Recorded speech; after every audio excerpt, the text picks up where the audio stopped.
Microsoft recently fired 15,000 American employees and hired thousands of foreign workers to replace them.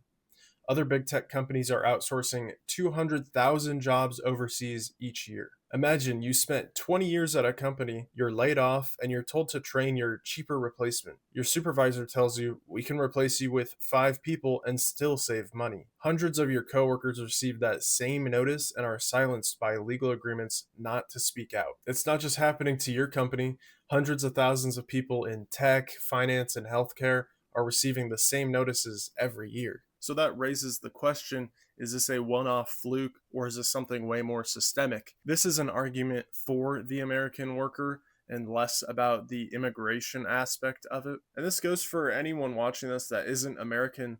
I would hope that your country would prioritize your own workers instead of hiring cheap labor from somewhere else. So this still applies to you. But let's get into how it even got this bad in the first place. H-1B visas were created in 1990 to bring in temporary specialty workers when companies genuinely couldn't find American talent. By the late 90s, US companies found the loophole. They shipped IT work to India in massive waves. Firms like TCS and Infosys exploded, and entire industries reorganized around those cheap offshore workers. Outsourcing companies were eating up H-1B slots instead of startups hiring unique talent. Meanwhile, offshoring went into overdrive. What started with manufacturing jobs jumped to white collar work like call centers, software, everything. Tech executives testify to Congress that they can't find American workers to do their jobs, and then immediately turn around and fire thousands of American workers. They flood job postings with impossible requirements, 5 to 10 years of experience for an entry level position,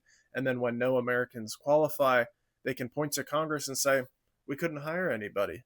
Some CEOs sit on advisory boards that shape these immigration policies and make it easier to offshore their labor. They fund think tanks that publish fake worker shortage reports, and they fund other firms that can do the dirty work for them so they can claim no involvement. They've even gamed performance reviews. They will roll out a ranking system for their employees right before mass layoffs so they can point and say that many of their employees are underperforming, but this is just an arbitrary ranking system that's made up in the first place. Offshoring morphed into a full blown strategy for tech, product, and research and development. Those big offshore hubs didn't just appear overnight, the infrastructure was already in place when they needed it. India alone added a massive chunk of those seats in a single year. While US teams were shrinking, hiring in India kept climbing. Experts watching the 2022 to 23 wave of tech cuts said a big slice of those roles could be absorbed by outsourcing hubs. H-1B was not intended to be a charity program or a way to slash overhead.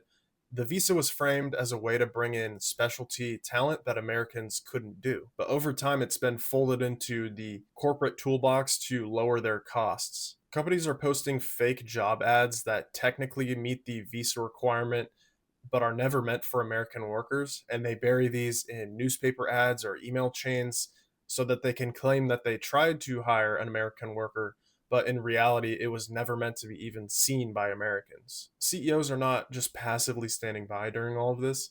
Many of them are actively pushing this trend and even announcing massive hiring movements in India.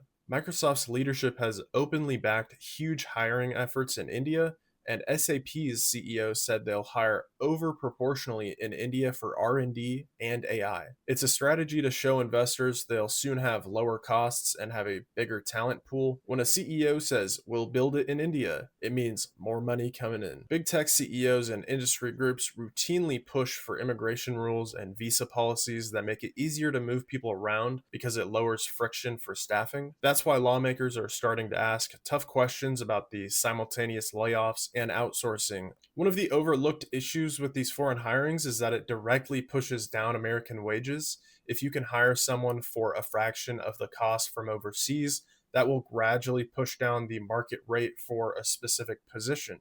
That market pressure means there's fewer local jobs and it's a lot harder to grow within your company. And the constant threat of replacement means that the bargaining power is no longer in the worker's favor, it's with the company. Don't fall for the we had no choice excuse.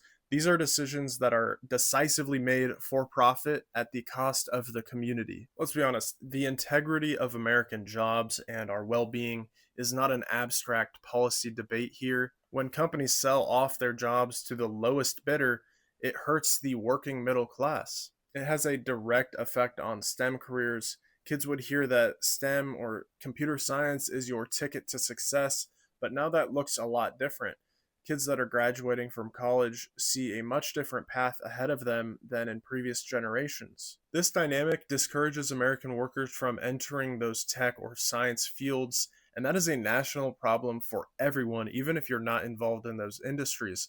If a student sees fewer jobs and stagnating wages in those fields, why would they take that risk on? The long term result here is that fewer people are willing to study in those fields, and that will stifle innovation and national competitiveness. If the corporate strategy is to maximize shareholder returns by shifting their labor costs somewhere else, the only way to change that is to change the cost of shifting that labor. Otherwise, we can expect a massive reduction in the growth of this country. It's not all bad, though. There has been a push to rectify these issues. Not enough to fix the problem yesterday, but it's a start. Last month, the administration announced a new rule for H 1B visas that would add a $100,000 fee to any new application. The stated goal was to stop the undercutting of American wages and protect national security. This makes it much more expensive for companies to treat H 1B like cheap labor. However, the $100,000 fee is not really enough to offset the lower wages that those people typically get. It's still cheaper over the long haul to hire those H 1B visas, even with the $100,000 fee. But at least now companies will think twice about maybe the lower end entry level positions and whether it's even worth hiring them. There has been legislative pressure from Senators Chuck Grassley and Dick Durbin reintroducing a bipartisan Visa Reform Act. This bill attacks the loopholes head on by requiring employers to post H 1B openings publicly for U.S. workers, tightening prevailing wage rules, raise penalties for abuse, and add visa fees to pay for enforcement. If this becomes law, it would completely change the incentive that companies face when deciding on foreign versus domestic labor. Scrutiny, public shaming, and even threats of audits are really bad for a brand's image. They hate reputational damage, so congressional pressure can persuade change here. This technique has to be applied on top of legislation, obviously, to have any real staying power. On top of federal movements, states and private employers are exploring audits and tougher visa rules. Unions and worker groups are pushing for more transparency and enforcement. Those bottom up efforts matter because federal policy moves slowly, so the pressure from the ground can create some friction that companies have to address. So we are certainly seeing some progress, albeit nowhere near the level to get mass support. We can't really rely on band-aids to fix these systemic issues.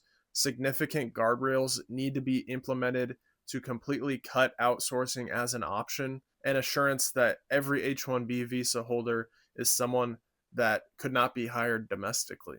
There is a nuance here that we can't ignore because not every H-1B holder is the problem. Many actually are skilled people that do add a specialty that we may not have access to in America. The issue is that the system is largely being weaponized for profit and disregarding Americans. We have to adapt with the changing landscape and eliminate these practices when they arise. Government is very bureaucratic and slow, so it's really on the people to make it known what has to be done. Let's say we do absolutely nothing here. The logical path that follows is that more and more Americans will be fired and our success will be shelled out to other countries. Companies are creating a future where they're going to have no entry level workers to promote in 10 to 15 years. Without employees to work themselves up the ladder, who is going to replace managers and specialists? It's like they fully intend to outsource every job or expect that AI is going to be good enough by then where they don't even have to have any workers. But I have to hand it to these Indian companies, man. They know how to market themselves to big tech companies in the US and make themselves look attractive. They've done a number on our jobs, and I got to respect it. They're on their grind set. And they're just playing the game that we created, so it's not even their fault. But anyways, I hope you enjoyed today's video. Maybe you learned a new nugget of information. That's always fun. But if you want to support the mission here, drop a like and a sub. Thanks a lot. Peace.